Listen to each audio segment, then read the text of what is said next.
And I had the opportunity, as you hear, to listen to the CEO of ASEA Brambovere at that time, which became ABB at the later stage. So I wrote my application and sent it in. And guess what? I wasn't even invited for an interview. So 35 years later, when they called me and asked me to be CEO, I felt that is my revenge. All right. And first thing you did as CEO, were you looking for the HR people who rejected you back in the days? That was the first time I realized that when you are CEO of a company, you're much too far away from the operations and the customers to make the operations decisions. For the last 25 years, my journey has been very much working with decentralizing companies. When you decentralize, doesn't mean that you let go. When you decentralize, you need strong governance to be successful. Accountability eats synergies for lunch. Looking at kind of your climb, up the career ladder, do you have any kind of piece of advice? There are two important things. Have fun when you work and also make sure that you have a good boss. Why should people apply for ABB? Yeah, the same reason why I wanted to have that job for 40 years ago. Number one, I think it's an exciting company.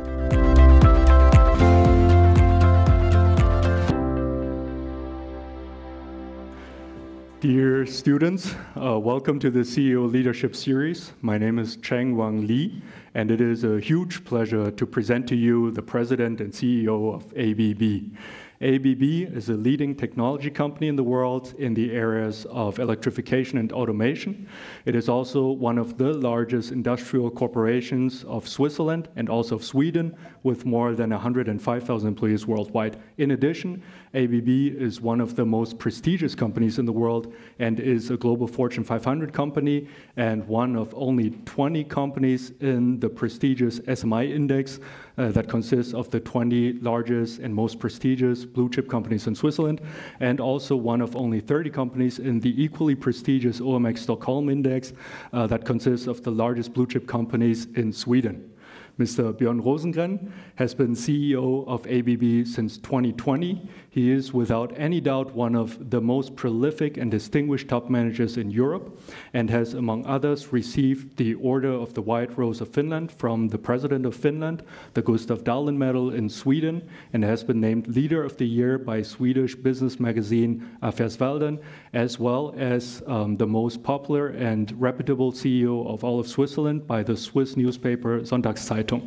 Mr. Rosengren studied engineering at the Chalmers University of Technology in Gothenburg, Sweden. Upon graduation and obtaining his Master of Science, he started his career at ESAB, an industrial corporation in the area of welding. After taking on several roles, he then moved to Nordwind, where he was general manager, and then entered Atlas Copco, an industrial corporation with more than 50,000 employees, headquartered in Sweden, where he, among others, was the senior executive vice president and business area president of construction and mining technique. After over a decade, he was then hired as CEO of Wärtsilä, a Finnish company with around 20,000 employees in the areas of energy and marine markets, before becoming CEO of Sandvik, an industrial corporation headquartered in Sweden with more than 40,000 employees worldwide. And in 2020, as I mentioned, he became CEO and president of the entire ABB group. Now, it is a huge pleasure for me to present to you Mr. Rosengren, first because he is highly successful and distinguished and experienced, and second because everything he touches doubles in value. He left Wärtsilä after doubling its company value. He left Sandvik after doubling its value, and he has been doubling the value of ABB since he entered the company in 2020. So I hope after shaking hands with him and checking my bank account later on, something magical will happen, though I suspect it's not quite that easy, perhaps, but one can hope. So please help me and very warmly welcome Mr. Björn Rosengren. Thank you.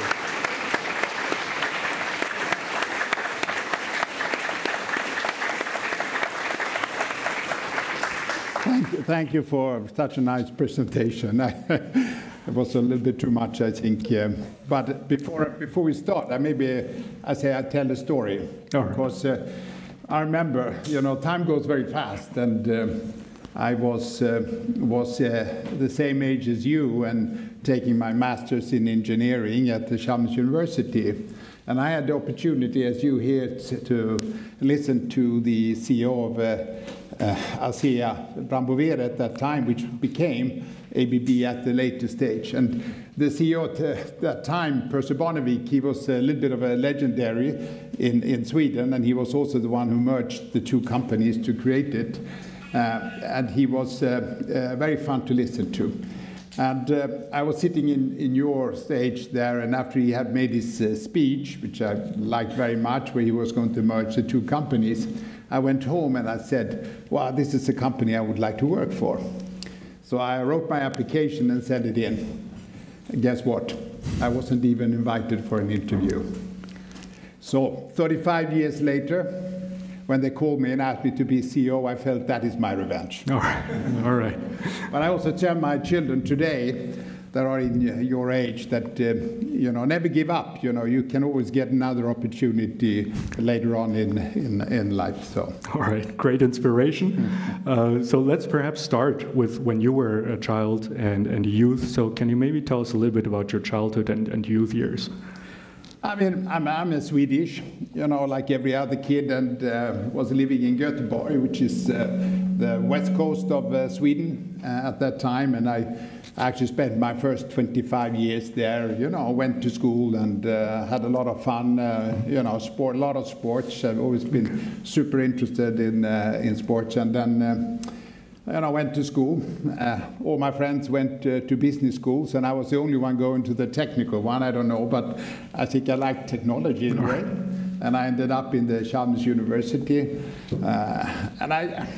When I was a bit younger, I didn't study that much. I think things were pretty simple. But when I came into the university, things became very, very tough. So it was 4 tough years at that time. I think today to become a master in engineering, I think you need probably 5 to 6 years, but at that time it was 4 years. But it was 4 really tough years, but very much enjoyed it. In full disclosure, were you a good student, hardworking student in university? I became a good student when I came to university. Okay.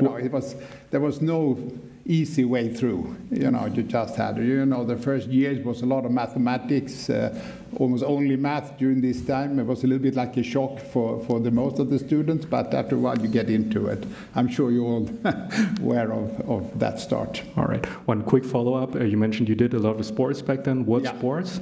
No, I still love sports. I love to watch sports. I love to do sports, and especially sports where you move around, and love skiing and cycling and these kind of sports. All right. And as a student, do you think, now looking back 4 tough years, would you have done anything differently? No. This is sometimes I get questions, would you have done this and this?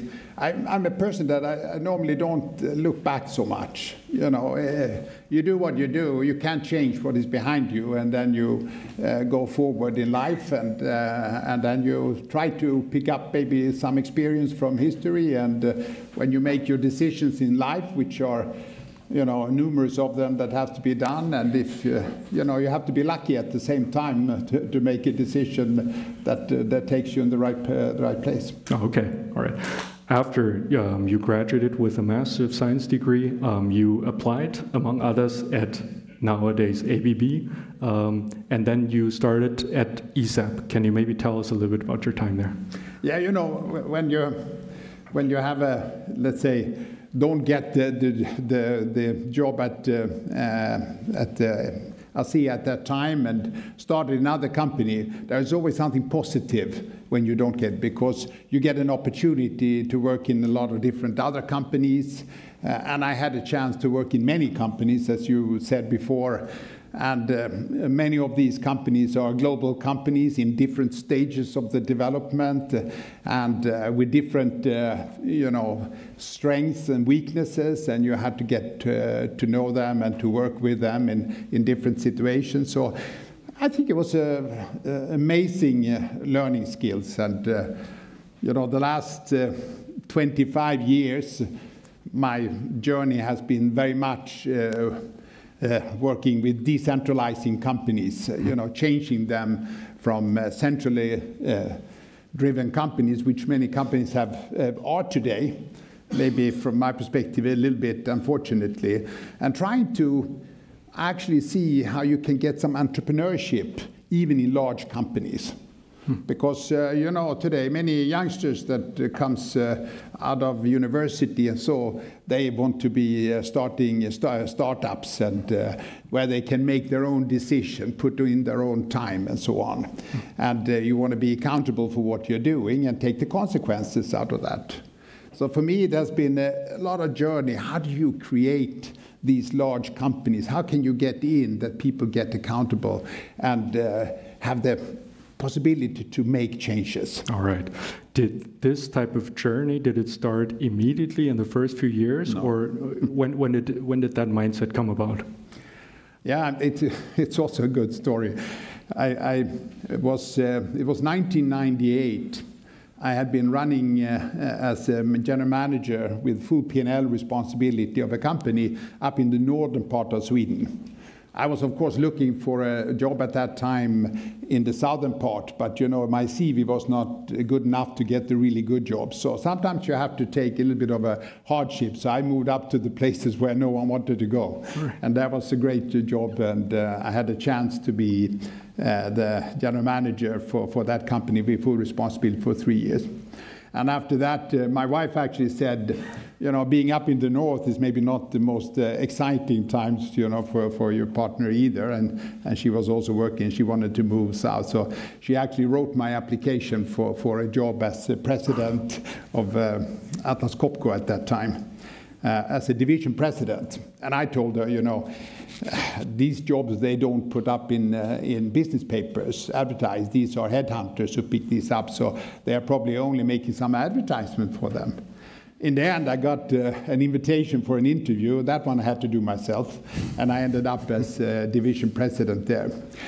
But it was quite an interesting story. It was a small division in Atlas Copco at that time, doing exploration drilling equipment, which is part of the mining. When you drill down in the ground and you bring out the core, and then you have geologs looking at it and see if there is gold or copper or other kind of minerals. And if there is a lot of it, you make a mine.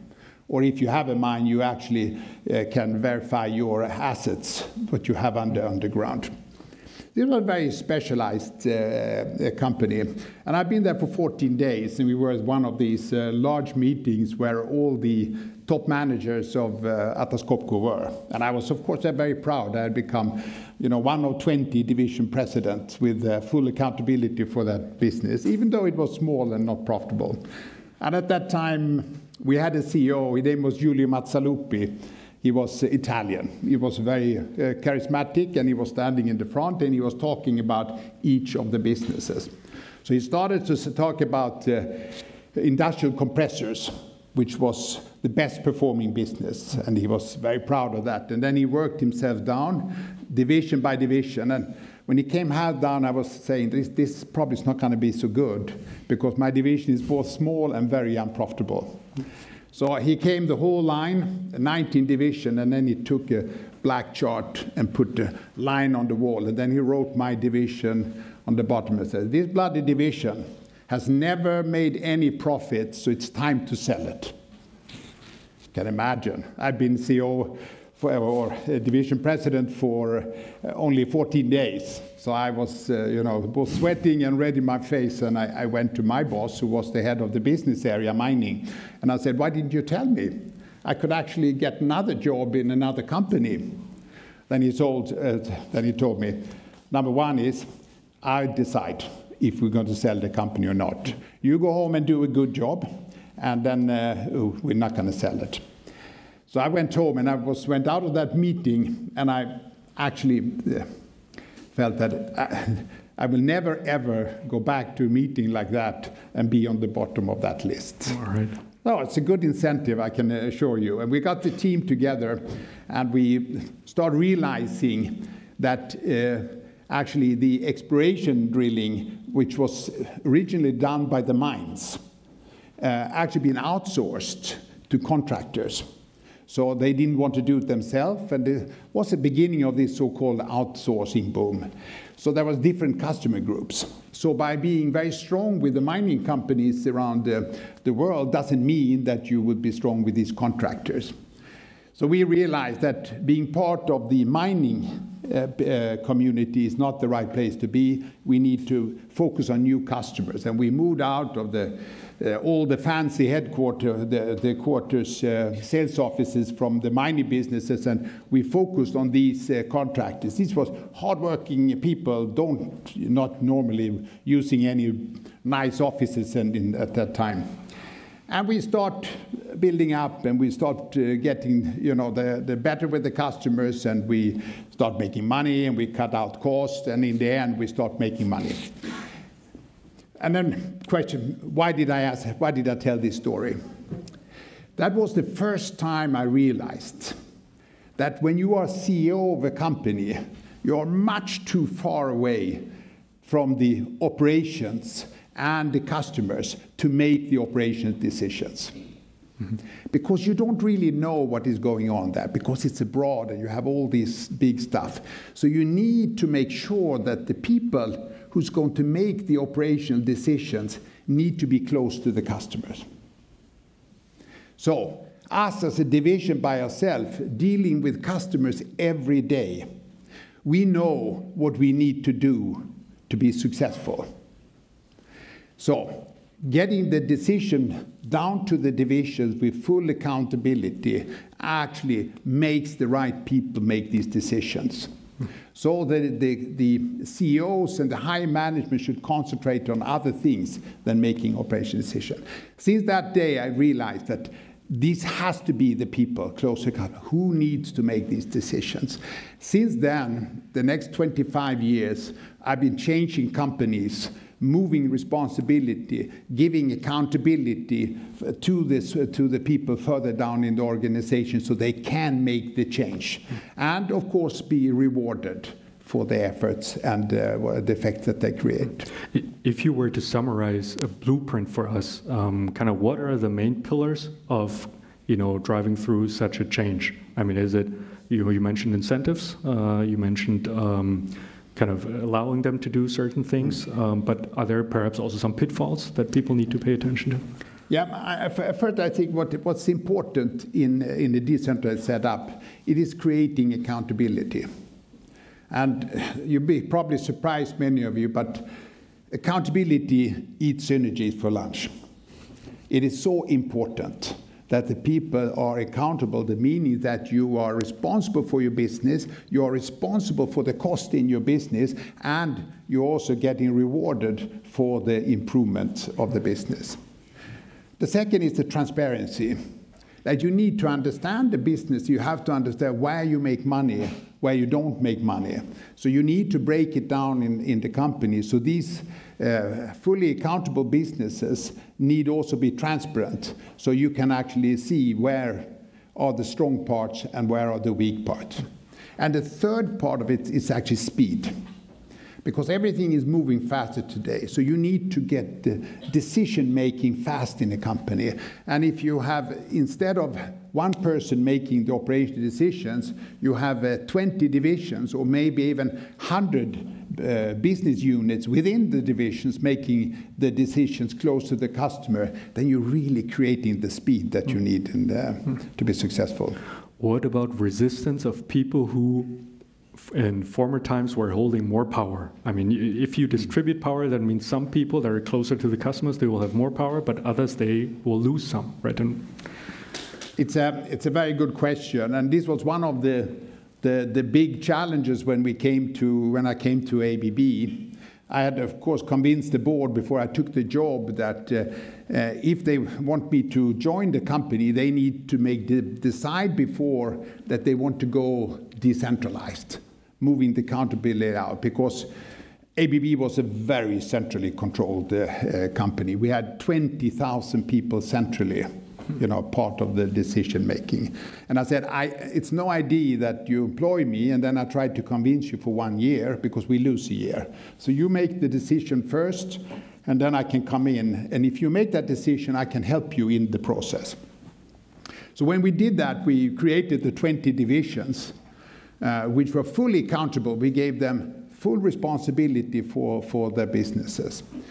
At the same time, we had 18,000 people who had been part of the decision-making before. So what did we decide then? We actually decided to fire the 20,000 people. It sounds very harsh, but we said that we make a pool, and we was 17,000 people, and we said the businesses, you can take the people that you feel that you can utilize in your organization, and the rest of the people need to go home. And then you can say that, yeah, it's a very tough one, but these were extremely skilled people. At that time, it was, the place to be centrally in ABB. So all of these people, they got jobs in other companies in positions where they're really used for. And the reason why we took these people out was because they were so good that they disturbed the businesses. They were asking questions. They were, we wanted this. They wanted to be part of the decision making. We said, no, the divisions are accountable, full P&L, and everything that is not creating customer value, we actually remove. So it was a huge change. We took out, in the end, 7,000 people went back into the businesses and 10,000 people left at the company. So it was a little bit tough time, but it happened at the same time as COVID. Had to come in the beginning of 2020. So we utilized the crisis situation a little bit as we had and moved out. But that actually created these 20 divisions suddenly with full P&L responsibility. So all the other people who used to be part of the decision making was actually taken away. All right. And one of the biggest problems we had at that time, a big company, we have what we call country managers. Managing directors for the countries all around the world. And when I started there, I traveled around to meet some of these. They felt very big, When you're managing director in a country, you have we call it in Sweden, rooster cam. You like big cars, you like a lot of people supporting you in this part. So now I went to visit some of these sales companies and the countries. And I was meeting these so-called country management, but never the businesses. And they were spending a lot of money. So we realized that we don't need any country managers. So we actually got rid of all the country managers in the world. And we replaced them with what we call country holding manager. Because there are still certain things that you need to do in a country. You need to get your P&L together. You also need to make sure that you pay the right taxes and so on. So instead of having a managing director, we had a chief financial officer, CFO, country holding managers. And what you also realize that the CFOs have smaller rooster counts than the CEOs. They don't need all this flair on the part. They concentrate on doing the job, and that's not interfering in the business in the same time. So this was a major change, of course, in ABB, but it was also revolutionary, because finally the divisions felt we make the decision and I have to take the consequences of the performance. All right. Very interesting approaches and track record. I'm sure the students will also have quite a few questions about that. So maybe taking one step back before you became CEO of ABB and also perhaps even before CEO of Wärtsilä and Sandvik, looking at kind of your climb, up the career ladder, do you have any kind of piece of advice? Are there success factors that you've observed in yourself and others that have made you successful as an executive? When I started, I had no no ambition to become a CEO of a big company. You know, I wanted to work, and I wanted to have fun with the work. And I normally say that it is important when you go to work that you do things that you like. Because you spend quite a lot of time, and you know, it's like you're in school. If you don't like what you're doing, it's going to be very painful. If you like what you are doing, you will do something good, and then it automatically moves on when you do things in a good way. So I also said there are two important things: have fun when you work, and also make sure that you have a good boss. What do I mean with this? I had many bad bosses in my life, and the biggest mistakes I didn't have was not to leave my job and go to another job. Because there's nothing so devastating in your career than having a boss who doesn't give you freedom, doesn't encourage you, don't want to make sure that you can develop in the part, but only control. In the end, you get so much negative energy you spend on thinking about your position instead of putting the positive energy where it should be, by the customers. So that has been one thing. And lately, you know, I try to tell students and people in my own organization, if you have a bad boss, you know, if you're not enjoying your time with your boss, get yourself a new job. All right. Right. So we basically can take the reverse of what you described as a bad boss to describe a good boss, but perhaps more explicit. What are the specific characteristics that would make a good boss? Can you maybe list a few? Yeah, I mean, leadership is actually a job. And we also see that in ABB. So all the leadership training and the leadership model, how we want our leaders to be, we control from the group perspective. I will come back how we do the glue in the ABB way, but there are certain things which we call core that every business has to follow. One part is the leadership model, what is important. And we train leaders to be good leaders, how to behave with your group, if it's a project group, or if it's a department, or if it's a division, or something else. How do you become a good leader? And there are very few people who are what we call natural leaders. So, like every other profession, you have to train.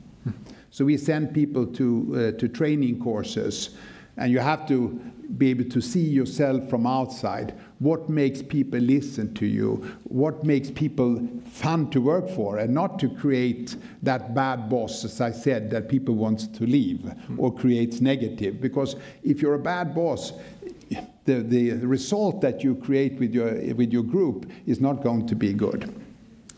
And this is probably the biggest change, I think, from when you go out of university and you're starting your career. You're doing a good job. You want to show that you are doing a good job. You want to make sure that the people around you see it, so you have a chance to develop. And that is normal. I mean, that's how you are.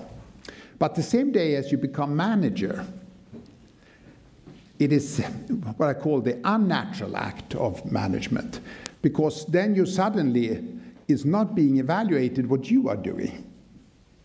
It's actually of your group is creating. That is the result that you will be evaluated from. So if you're running a project, if the project is successful, then you will get credit. Not that you are doing a nice report or sending that out. It is what a group have created. And to be a good leader, you have to actually take a step backwards. And this is a little bit complicated. Everybody makes the mistake, you know, when you become a manager first time. You still want to be seen and, you know, like that. But the good manager take a step further. Give responsibility. Let people make decisions. Let people drive their development, like, you know, making sure they're making their plans and doing the great work. And you support the team. And in the end, the team is going to create wonder. And then you say, my team did this, not me. My team did this. Then you're a good leader, because people like to work for leaders who gives the group credit instead of taking it yourself. But the leader will still get the credit because the project went well, and that's the only thing you will be evaluated for.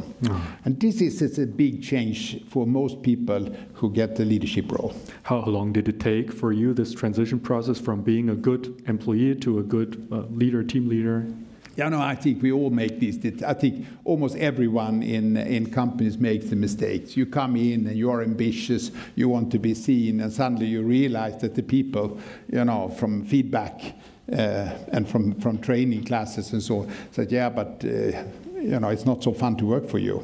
Okay. All right. And if it's not fun to work for you, you're not going to do a good job. People's not going to put in. But if it's fun, then people will do it. So I think we all do these mistakes, but of course this is what you learn, and then you go to training classes and leadership courses, and that is what actually creates good leaders.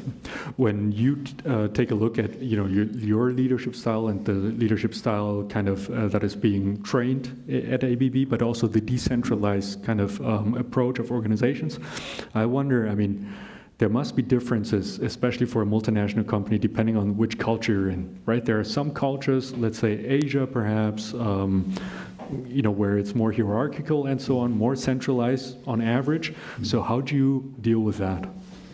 Yeah, I must say, I think in the Nordic part of Europe, a more decentralized way of operating feels more normal for people, because that's a little bit part of our culture. But moving to Switzerland, which is not the same as up in the north, which is very hierarchical and very normally centralized and very hard driven from central, I really didn't know if this would work or not. It must be true. And I wasn't really sure that the board would be prepared to let me, to let go of that control, which you need to do in the part. But at the same time, when you decentralize, doesn't mean that you let go. When you decentralize, you need strong governance to be successful. If you decentralize and do not have strong governance, you create chaos. And that, I think, is a little bit different. And the operating model that we implemented in ABB was actually the fourth time I've been implementing that and learned more during the times. And it's quite a well-functioning governance structure that actually supports the businesses. Sometimes I say it's a little bit like the Bundesliga, in football. Someone is making the rules that all the teams need to follow. That is what we do centrally in ABB. But the teams themselves, they need to score. They need to actually win the matches. And that's how the divisions are working. So what is actually the rules, or what is mandatory in the group, that's what we call the ABB way. That's the glue that keeps the group together. That is decided from the executive committee and from me. If you take a look at your first CEO role, which was, I believe, Wärtsilä, right? Yes, it was actually so. I thought I was going to become CEO of Atlas Copco at that time. Okay. But my colleague from Compressor Technique, the well-performing division, ended up there. He became the CEO at that time. So I knew that I needed to move on. I moved to China for a couple of years just to learn China a little bit. But then I was asked to be CEO of Wärtsilä in Finland. Okay. And that was a new country for me. All right. By the way, what was the feeling like? I mean, for most of our students, taking a look at people in that position at that time, it's not a big difference whether you become CEO or not. But when you are in that position, was it a big disappointment? Was it, did it do anything to you, or did you just say, well, who cares, let's move on? No, it was a little bit of a shock, because I came from, we had during 13 years decentralized Atlas Copco. We had built up, I was running the business area mining, which is today called Epiroc, and it's a separate company. And we had decentralized it, we had grown it, we had improved the profitability, and we had a way of operating. Then suddenly I came to Finland, which also a very different culture, much more centralized thinking. The boss knows everything, and he points with Holland, this is what you need to do, and everyone say, yes, okay, we do it. All right. No, it was 5 wonderful years, fantastic people, wonderful culture to work in. But the company I came into was an extremely centralized company. And I told the board after half a year, this is impossible. I can't work in this company. So either you get a new boss or you let me decentralize this company. And then they said, you go ahead, decentralize. If you know how to do it and you want to do it, that's fine. Okay, thank you very much, I said the board, and then we did it. But that was the first time I did it myself as a CEO. And of course, you made some mistakes, and you had to reverse and things like that and build it up. And of course, I had an experience from the 13 years in Atlas Copco where we've been doing it. But it went very well, and the organization loved it. Suddenly they were accountable. They could make decisions, and they got rewarded for their performance. And the people who are doing a great job delivering good performance, they became stars, in the organization. So the company really performed well during these years, and we had a great time. Mm-hmm. And then after doubling the value of the company, you decided to leave, or was it a headhunter, or what happened?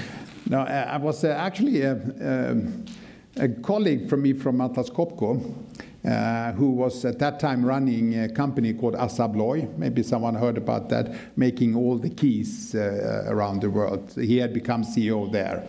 And he became chairman of Sandvik, of this company. And there was a guy who was running that company who really wanted to centralize it. So they had pulled everything together. The profitability was terrible, and everybody was unhappy. So he called me and said, Björn, would you like to come over and start at Sandvik? And I knew him, of course. He came from the same background of decentralization. So I said, yeah, I'd be happy to join, come back to Sweden again and do that. And maybe that would be my last job. Okay. So we did the same, but at that time we knew pretty much what we needed to do. They had a mining business which had been competing with my previous one in Atlas Copco, which is Epiroc. These are the 2 big ones in the world. And we put that in place, and we had a fantastic years in the Sandvik. This time it was much smoother. Very good support also from my board, who had good experience in that. So we made it there. So I was pretty thought I would stop working at that time. Okay, all right. So what made you, continue and then even switch countries again? Yeah, then I got this phone call from ABB, and the funny thing is, I didn't get that first job. I never forgot that. I didn't get that trainee job in ABB at that time, but I always liked it. At Wärtsilä, I was ABB's biggest customer.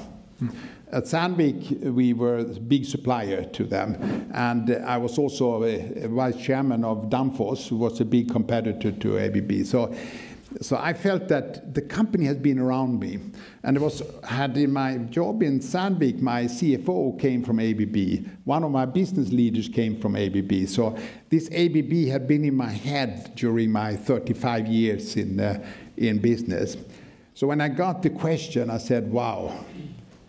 How can I turn down this offer for the company that I didn't get the job? So maybe I need to work 5 more years. All right. So at that time, so I was excited.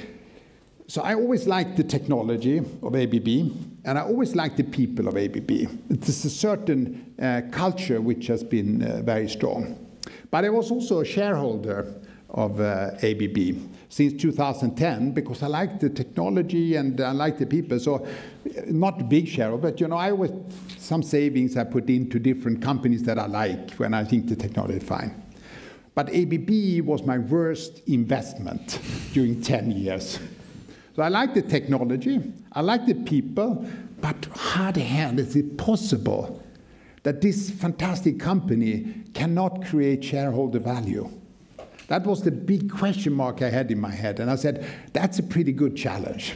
So when I joined then, I told the board, you need to decide, go for decentralization. I can join it and see, maybe I can support you in the process of creating a successful company.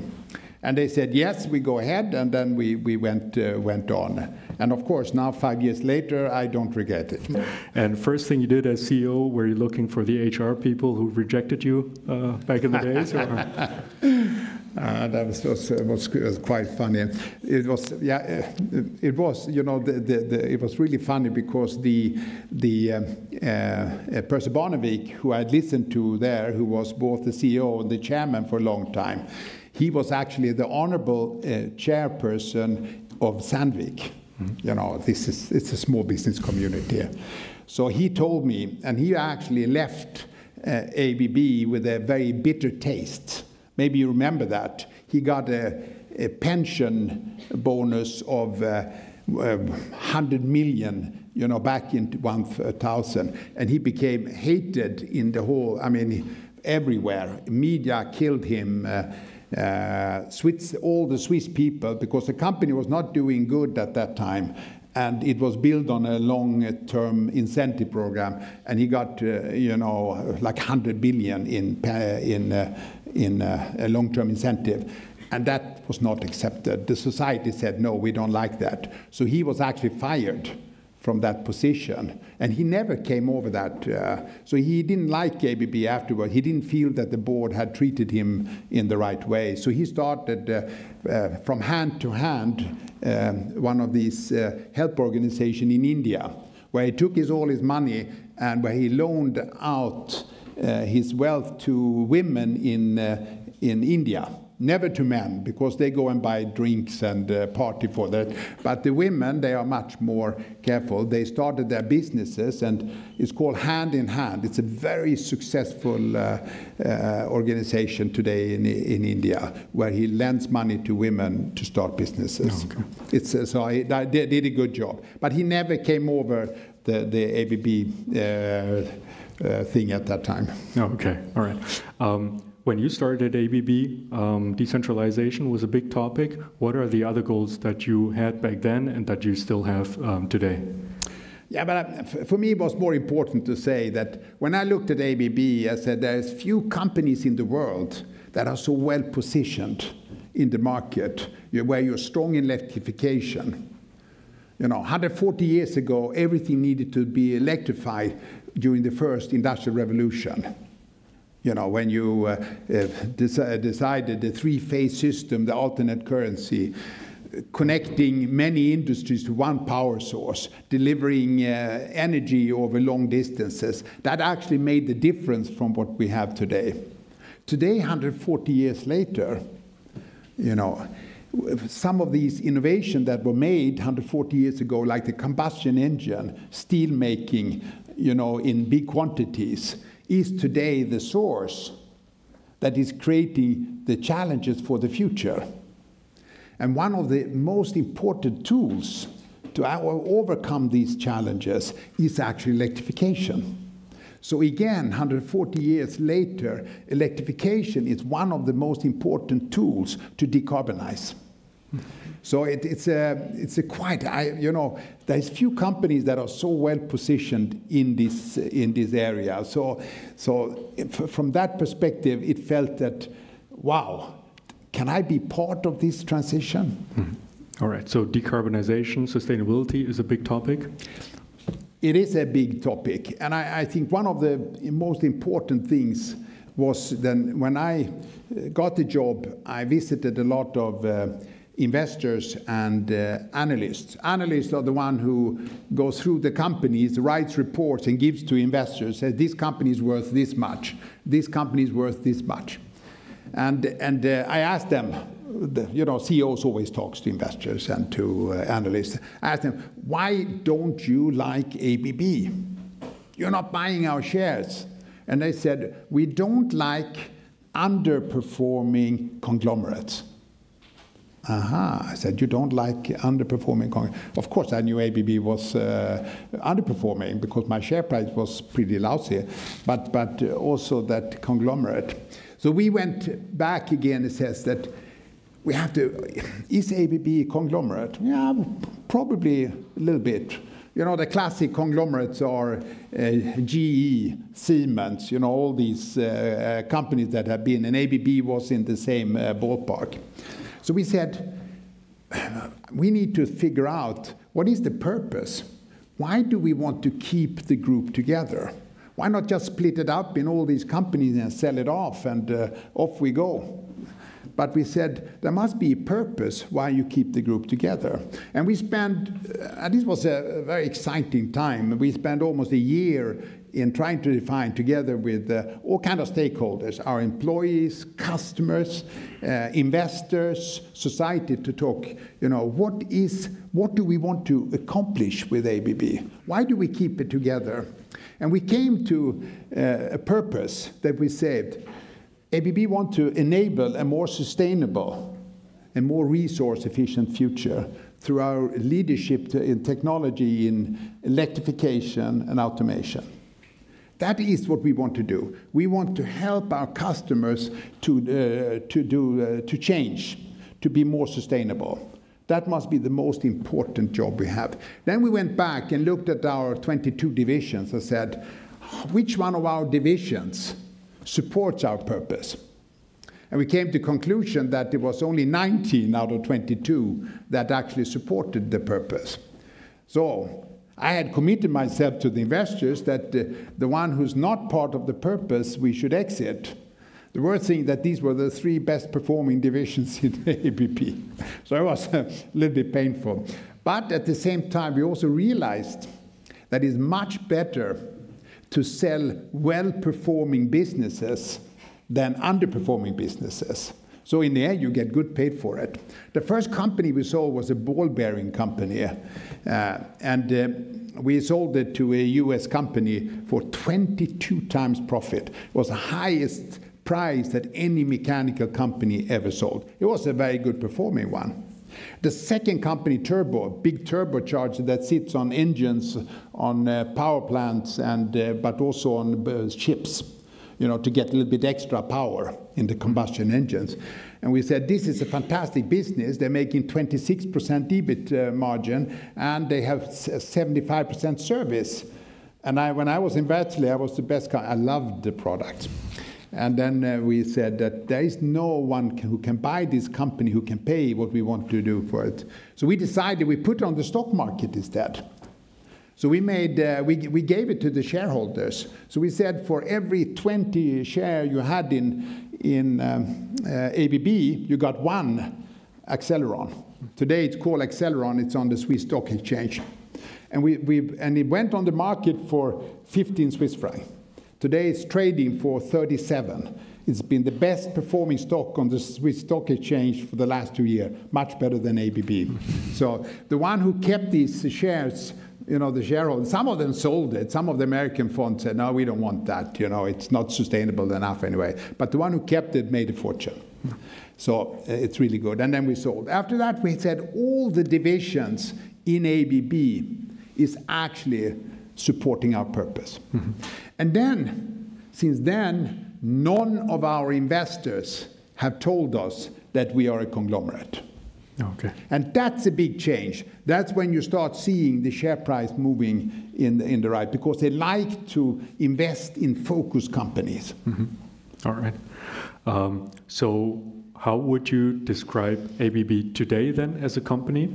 And since we have many young students here who will graduate at some point, why should people apply for ABB? Yeah. The same reason why I wanted to have that job for 40 years ago.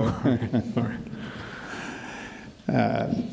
Number one, I think it's an exciting company. I mean, I think when I talk to our employees and people working in the company, why do you like to work for ABB? Yeah, we have a good culture, but we also make a difference because we are helping our customers actually to do the transformation that we all need to do to secure a good future for the next generation. So our job, our success is actually helping our customer to decarbonize. I think that's a pretty good purpose. Mm-hmm. All right. Let's switch gears here and let's take a look at perhaps a day in the life of a CEO. So can you maybe tell us and reveal, when your day starts? It might be a bit personal when you get up. Maybe we don't need to know that. But when are you in the office? How long are your days? Do you work on the weekends? What do you do? I would always say it's before and after COVID. Okay. The world changed quite. It was quite when I became CEO 2020. I'd been working for 2 months when the pandemic broke out. You can imagine being CEO of a new company that you're going to go through a big transformation, and suddenly they say, you can't leave your office, you can't leave your home. You know, I didn't even know if ABB would survive at that time. I said, can you support your customers? Can you have your factories open when everything is going to shut down? But now afterwards we know it worked. But this was a 10 years of technology acceleration. Today we are much more efficient. We're doing much more meetings around the world. We do it on Teams, we can do it from home, we can do it from everywhere. And we run our meetings and we can be global wherever you are. And I think this is a unique. You don't need to sit on an airplane for 10 hours, travel to the other world. Of course it's good to meet people. You know, that's what the humans like. But you can be very efficient when you need to work in the new way. So if you go back in time, I went always to the office early morning, you know, and then went home in the evening, and you know, that's what you do as a boss. Today it's totally different. I always have my computer with me. I can connect anywhere. I can run meetings, we can have leadership meeting, and our leadership group is spread out, you know, in the world. We're a global company, we're all over, so we don't need to fly to one place. So we run our leadership meetings on Teams. It works fantastically. Of course we meet once per quarter, that's fine, but we don't need to see each other. You save a lot of money, you save a lot of environment, and you become much more efficient. So I'm probably a little bit sorry that I didn't recognize this at an earlier stage in my career, where, you know, where you had to go to and investors. I never go into, you know, go to London or to New York and sit in a taxi to go from investor to investor. I said, I don't go to investors. I can meet them on Teams whenever they want to, but I never travel to them anymore. Well, then we feel very blessed that you came here all the way and in person. So it would have been difficult to run it from Teams. All right, all right. Well, let's perhaps follow up with some quickfire questions. So, what type of music do you listen to? I love the 70s. The good thing is my children, they also like them now, you know. At an early stage, they say, oh, that is terrible music, you know, but as time goes and they grow up and they're around 30 today, between 20 and 30, and the 70s music is actually coming back. Okay. So that's great. You agree with me? You like the 70s? Good. All right. Yeah, great. What about food? What type of food do you like? It's mixed. You know, I was probably, you know, when you come from a small country in the north, it's typical dishes. But when you work in different parts of the world, you learn to. I lived in China for a while, and I didn't ever think I would like Chinese food, but I really do.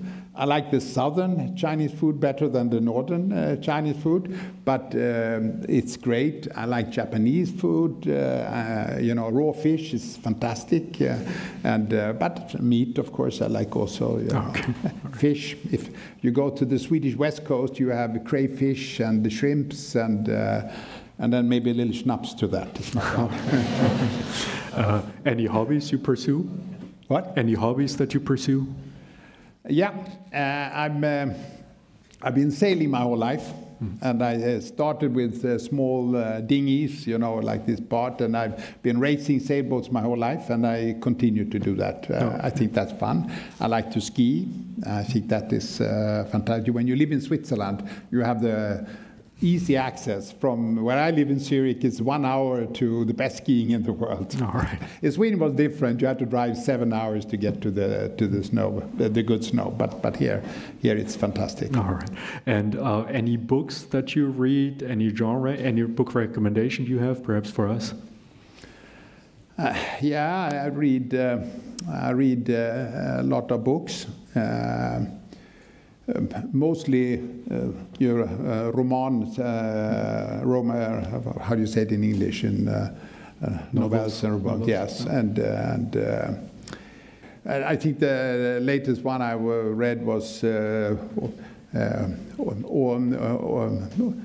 all the noise that you can't hear, all the music that you can't hear. Okay. Yeah, all right. This was a great one. All right. And please allow me one last question before we hand it over to our students. Yeah. You know, you've had a long and successful, very successful career with many different companies. You've increased shareholder value multiple times for many different companies. You decentralized many companies, gave a lot of accountability to people. When you look back someday in the future at all that you have accomplished, what type of accomplishment, what type of legacy do you want to leave behind? You know, I learned one thing, and I think most of you will also recognize when you come out in the industry or your own startups. It's fun to work for well-performing companies, you know. And it's even more fun to work for well-performing companies that have a good purpose. So, you know, if you can create a company that people like to work for, and people are happy in that part, I think that's a huge accomplishment. And I think you realize when you do this all the time, when you are a company where media is hitting on all the time and you are not performing and it is not right, you wonder, it's quite cumbersome when you work hard every day and think you're doing a good job and you love your company and media is hitting you all the time and saying, and people, oh, you work for that company. You know, the companies like Ericsson and Nokia, the one who has got a lot of beating during the last years. So it's fun to read positively about the company. So people say, oh, you work for that company. That's a great company, isn't it? You know, and you are really important in the transformation that's taking place, you know. Yes, that's fun. You know, then you get proud for the company. So if you can create that among your employees and the company, that is, of course, an achievement that is very satisfactory. Okay, I think you've definitely done that. So thank you very much for the conversation. Thank you.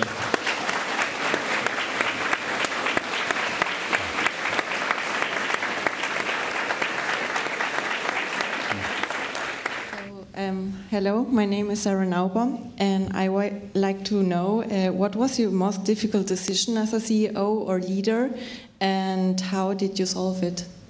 I think there's a lot of them, and to be honest, I can say I think the last 5 years, my time in ABB, not because ABB has been more difficult than any other, but if you look at the geopolitical things that are happening around us, and you had COVID, you had the war in Ukraine, you had the supply chain issues, you had inflation, and all of these things happening at the same time. I think it's actually been some of the most difficult decisions. You know, you've been working, for instance, you've been in Russia, you have colleagues, thousands of colleagues who has been part of the group you've been working with, and they are your friends. And suddenly one day you just have to say, we are pulling out of Russia, we're going to get rid of all of them. And people are, of course, devastated that they cannot stay in ABB and be part of the group. And they've always been part of the group and so on.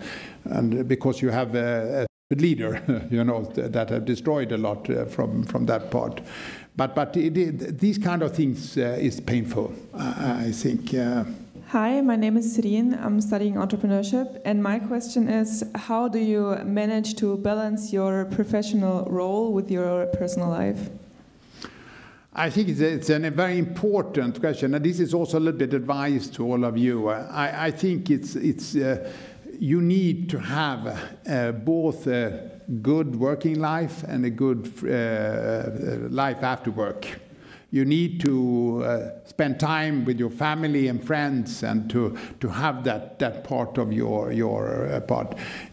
Some people, I know my own son, he works in some of the financial industries where they torture young people. You know, they work from morning to last night, and they don't have any social life or anything about. I think it's very unhealthy.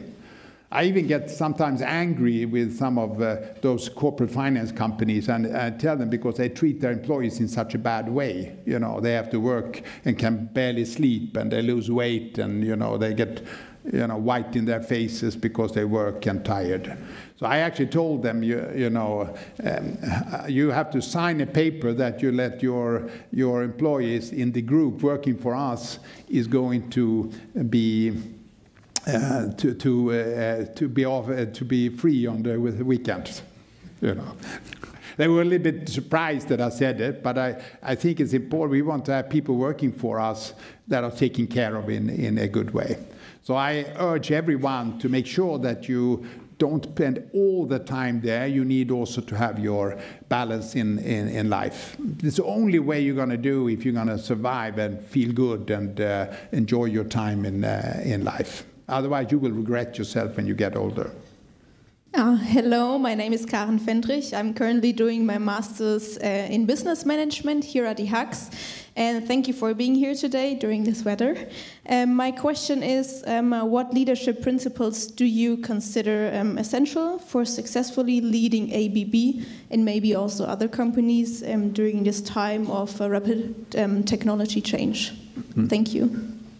Yeah, leadership is, as I said, it's a extremely important part, and that's why we also have, this is one of the areas which is core, one of those rules that we are setting up. So we train all our leaders centrally. So the division, they send their people to our training classes, where we have built up our own leadership model. How do you do that? How do you behave as a leader? How do you motivate people? How do you delegate? How do you look upon yourself? Sometimes you need to go outside yourself and look at yourself as a leader and see, asking for feedback, you know, from your group, and actually developing yourself to be a better leader. And also, don't be controlling, you know, let go, set targets, let people develop, and then follow up, you know. This is going to create people. So one of the most important things when I travel around in ABB, I ask leaders around the world, I said, how many leaders have you created? What do you mean, leaders I created? How many people have left your organization to a new position outside? I don't know. If they're not, I think you need to work on your leadership skill, because our job is to build people, and we want them to, during their job, during a couple of years, get good enough so you're ready for the next challenge. It doesn't need to be one step up. It can also be a step in a direction, a change from production to R&D, or go from one country to another country. But you need to prepare yourself. So every job is a preparation for next job. And I think that is where the leaders comes in to help the people in the organization to take these steps. That's why we also created what we call an open job market in ABB. It is absolutely forbidden to take people in the organization. Every job in the organization is being advertised on our internal job market.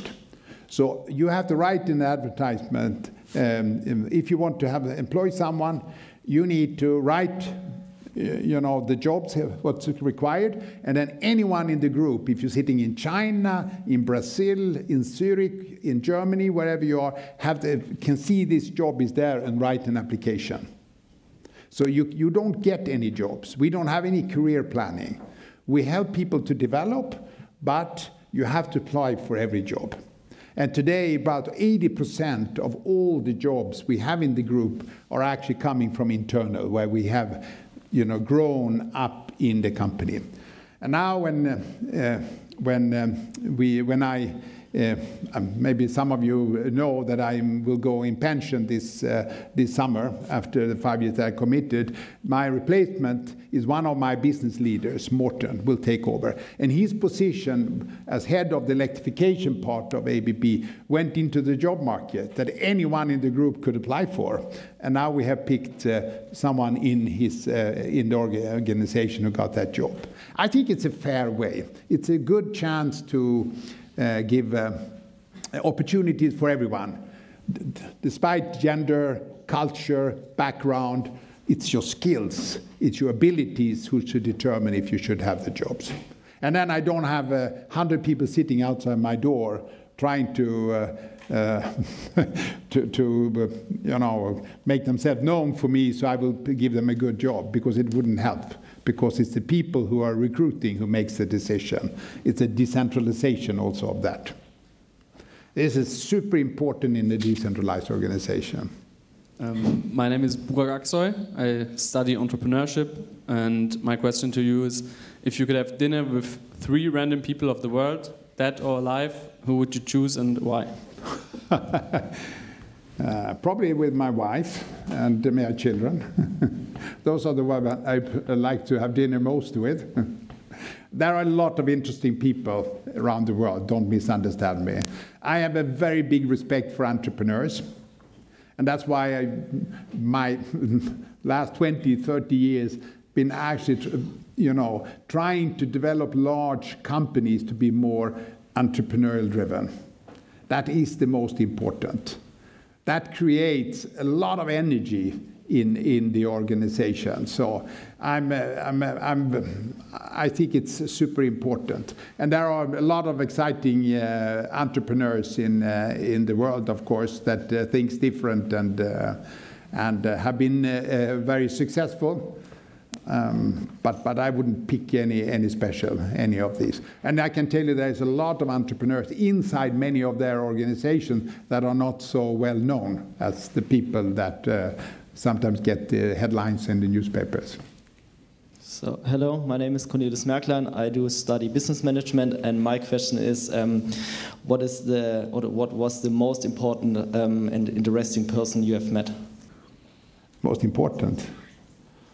Yeah, I mean, there's a lot of important people everywhere, but for me, the most important people are the customers that are buying our products.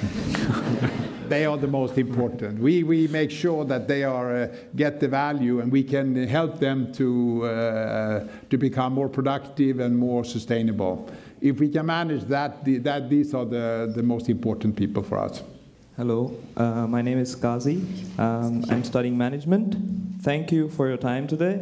My question to you is, how did your education in engineering play a crucial role in your style of management, and how did it differentiate you from others? Thank you.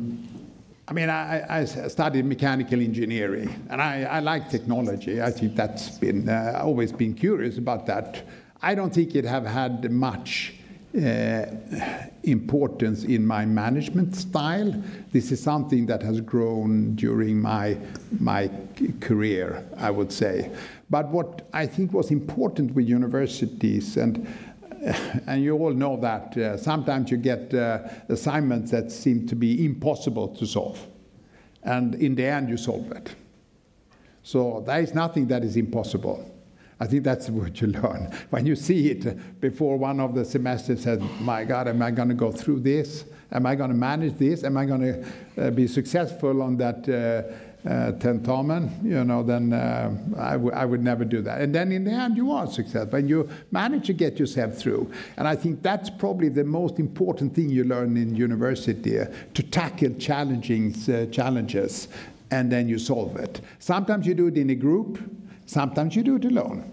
And I think both of these is super important for the future, because when you come into industry, it's very seldom you work for yourself. You're always part of a team, So you need to learn to be a good team player, motivate the other one, working together, making sure that people around you are, like it as much as you do.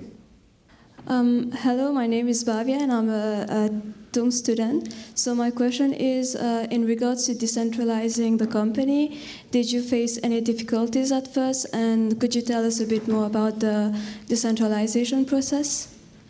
Yeah. It's everything. Doing is learning. So as I said, when I came to ABB, it was the 4th time I'd gone through the process of doing it. I can say we had much more headwind the first time we did it.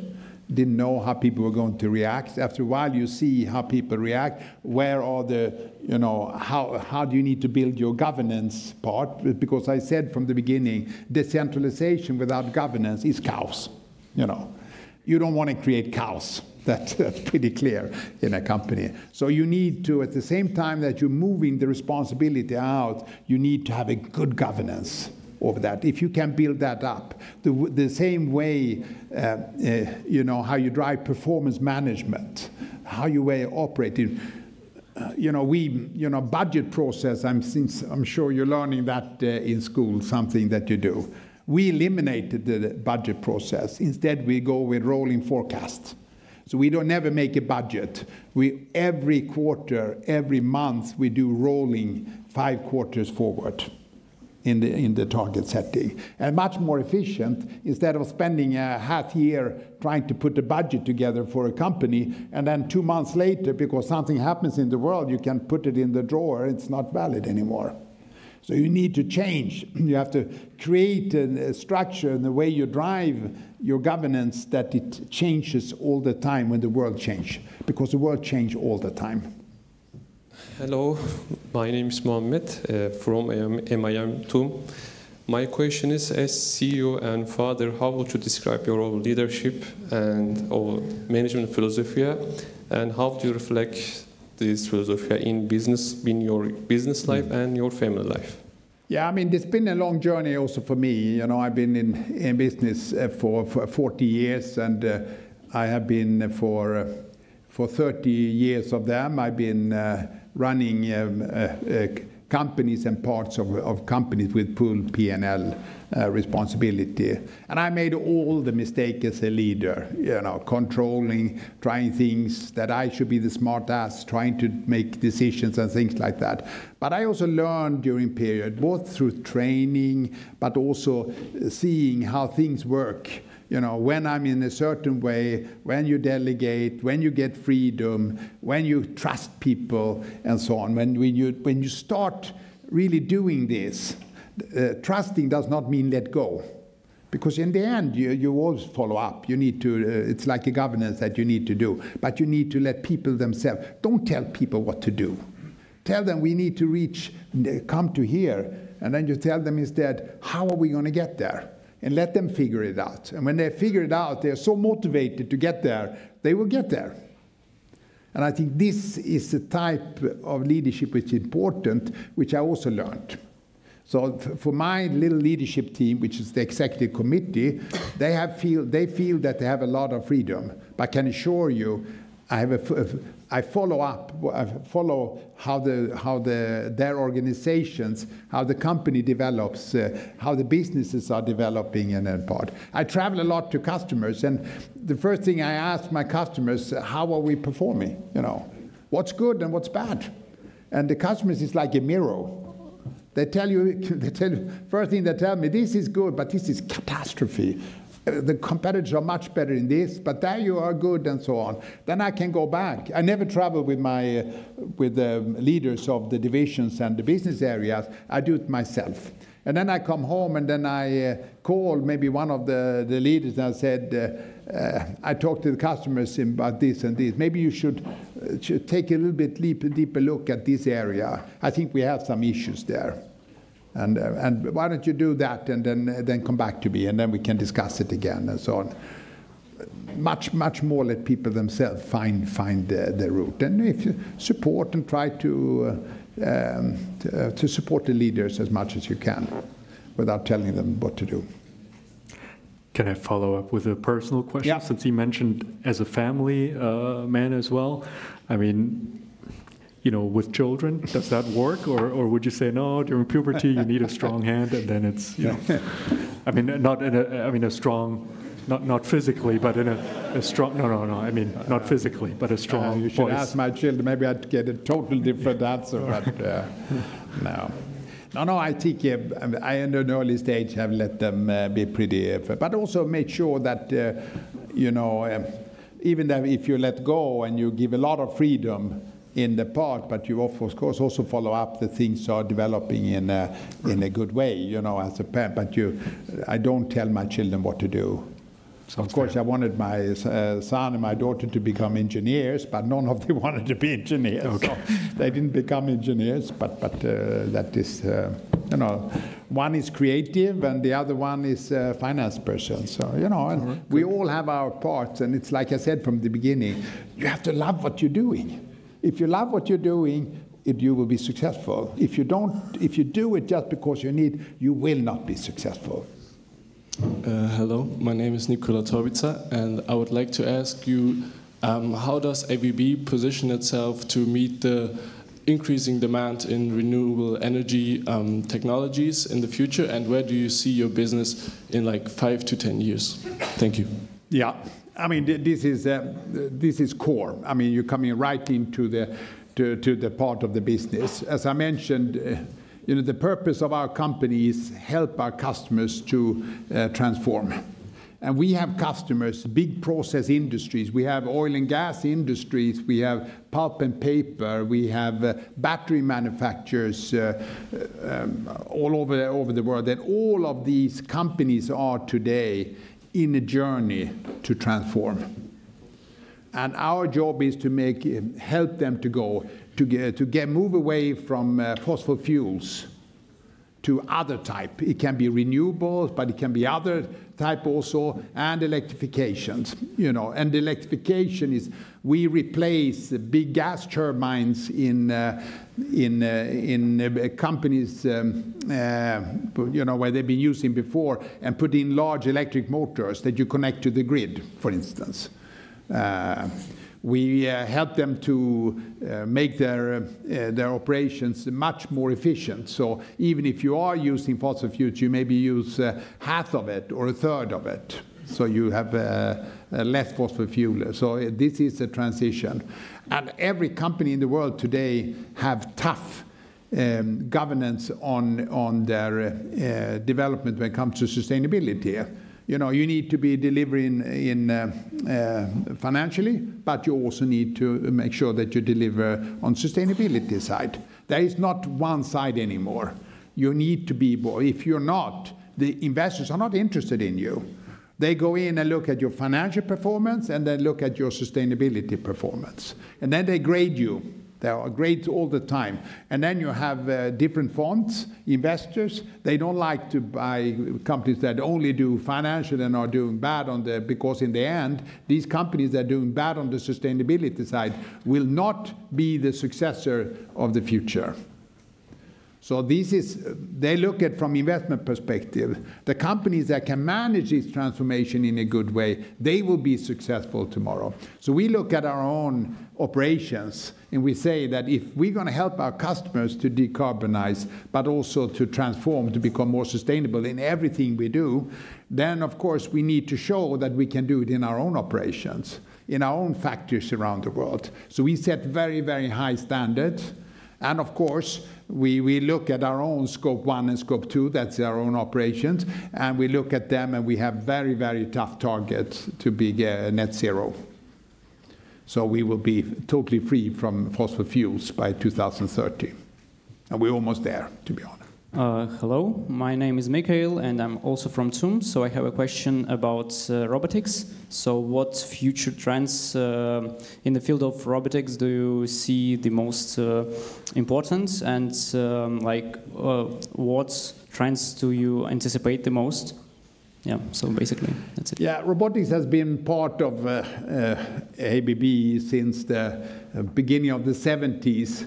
When the first microprocessed robot was launched. Since then, it's been part of our discrete automation and our automation for industrial.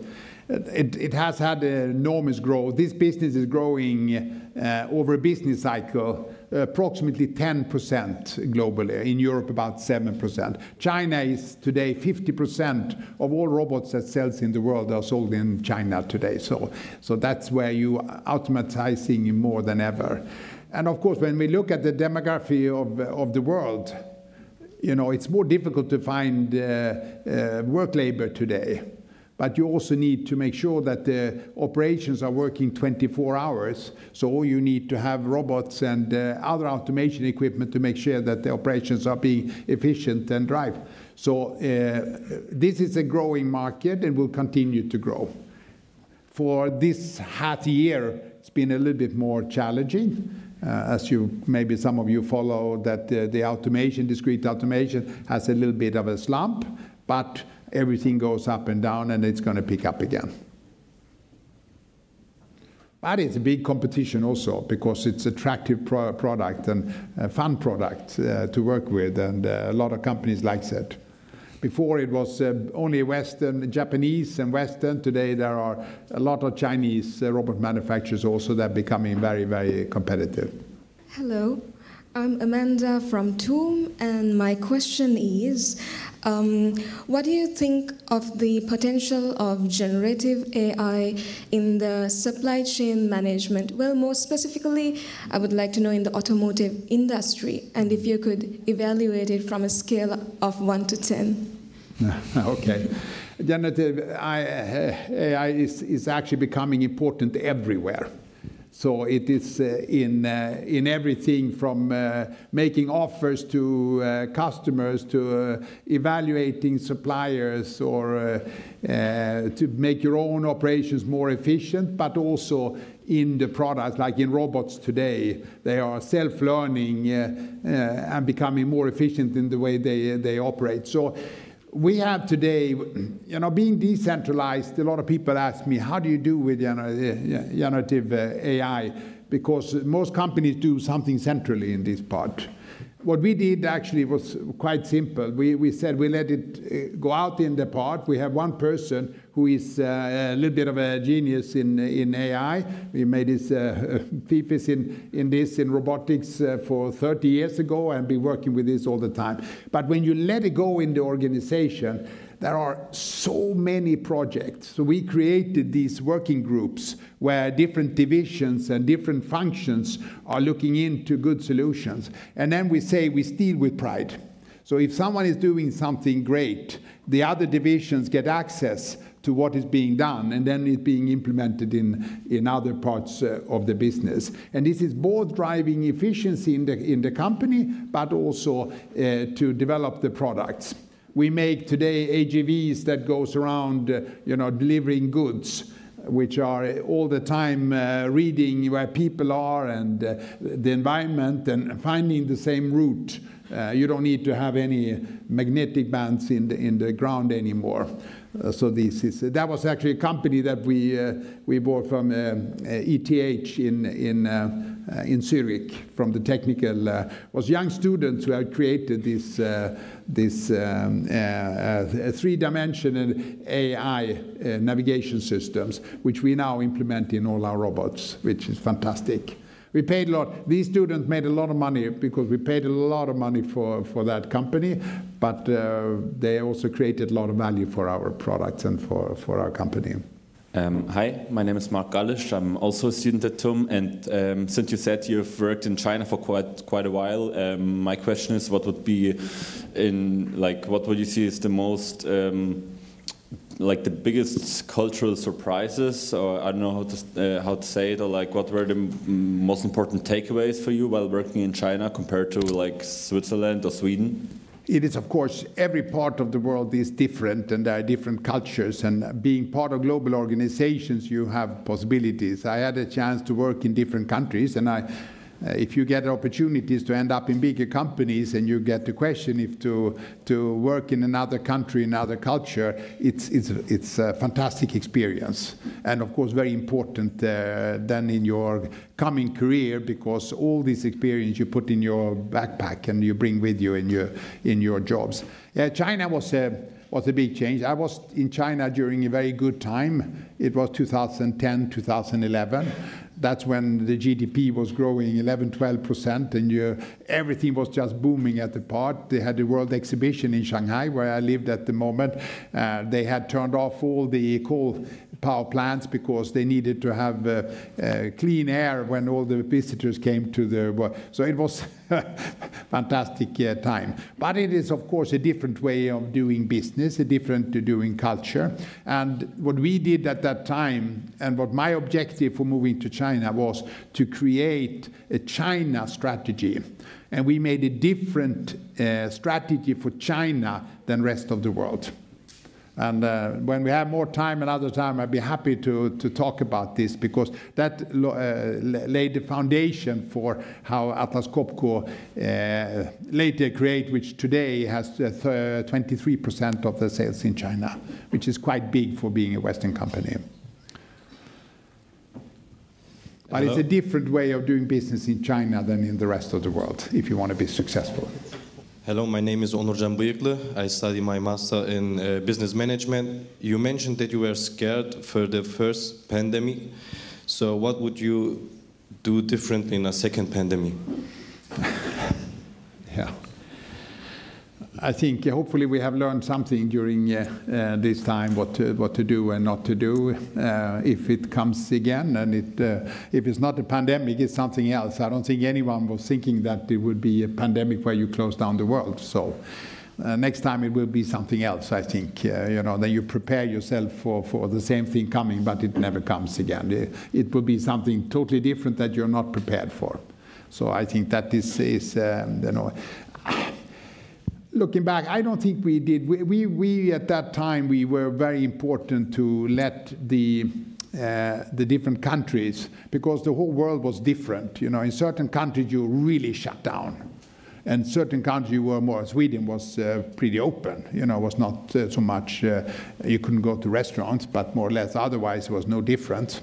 So it was so different. So we let the businesses themselves create COVID teams and decide what they needed to do in the different countries, and also dealing with the governments, because the government got permissions for running the factories.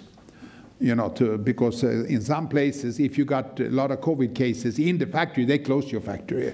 So you needed to run them in a way where people don't get infected. So we had a central support that they could help how to do things in a different way, but it was the country organizations who decided what kind of rules that we set up. Are you going to work in the company, or you can work from home? You're not allowed to work in the company, and so on. So we also there we moved the decision making out to the people who'd have to deal with these local requirements. Hello, my name is Jana Apostol. I'm studying management and technology. And my question is, how is ABB adapting to the increase of importance of sustainability in the industry? The purpose of ABB, why we exist today, is to help our customer to be more sustainable. I mean, that is the really, we may also measure avoided emissions. So we measure how much we help our customers to reduce their CO2 footprint. This is one of the important measurements that we have in the group. So our technologies, all the things we are developing, is to drive the transformation away from fossil fuels into renewables and to electrification. So it is everything we do. When we look at it, we look at our own operations. When we all talk about it, it's always about sustainability.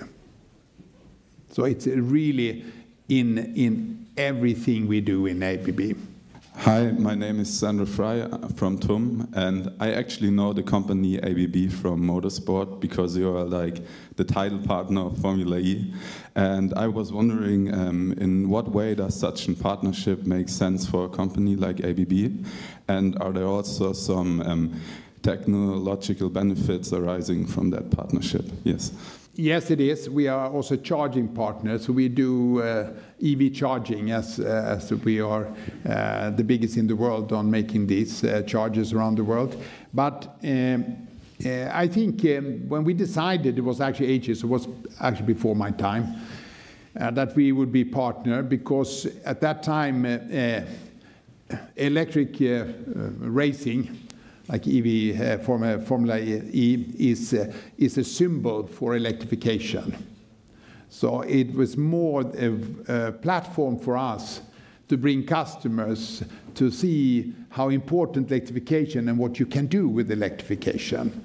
So we don't have much of our technology in the cars. So it's only the charging part where we are. Rest of it is more that is being electrified. So what we do is all the infrastructure before it comes out into the charger or it ends up in the battery of a car. So the whole background infrastructure, that is where ABB is being strong. So we've done it now for 6 years. And we have an 8-year contract, and we haven't decided yet if we will continue with Formula E or if we do something else. But I think every customer, important customer in the world, has been on EV races everywhere. So it takes a little bit of the excitement away, but it's developing new faster cars and better batteries, longer driving time, faster, and it's not so noisy. Hello, my name is Cedric, and I'm studying at TUM. And a personal question: what are you doing after the summer in your retirement? And you staying in Zurich, or are you moving anywhere else in the world? And why are you staying in Zurich or in the rest of the world? We decided we like Zurich, so Zurich will be our home. We think Switzerland is a fantastic place to live in.